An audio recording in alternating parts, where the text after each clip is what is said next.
திருச்சி ஸ்ரீரங்கம் திருவானைக்காவல் அருகே உள்ள கொள்ளிடம் புதிய பாலத்தில் இளைஞர் ஒருவர் ஆபத்தை உணராமல் சாகசம் செய்த சம்பவம் பெரும் பரபரப்பை ஏற்படுத்தியுள்ளது. ஏற்கனவே இந்த பாலத்தின் நடுவில் உள்ள தடுப்பின் மேல் பைக் ஓட்டியது, பாலத்தின் மேல் இருந்து கொள்ளிடம் ஆற்றில் குதித்து விளையாடியது போன்ற ஆபத்தான காட்சிகள் சமூக வலைதளத்தில் பரவி வருகின்றன. இந்நிலையில் பாலத்தின் மேல் உள்ள சுவரில் இளைஞர் ஒருவர் நடந்து செல்வது, உடற்பயிற்சி செய்வது போன்ற ஆபத்தான செயல்களில் ஈடுபட்ட வீடியோ தற்போது அதிர்ச்சியை ஏற்படுத்தியுள்ளது.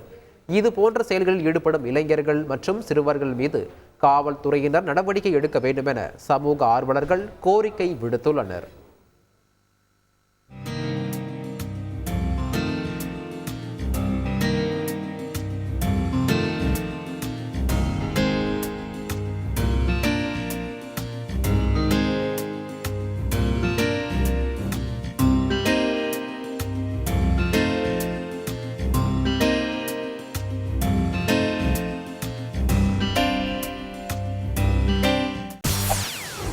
செய்திகளை உடனுக்குடன் தெரிந்து கொள்ள உடனே சப்ஸ்கிரைப் பண்ணுங்க.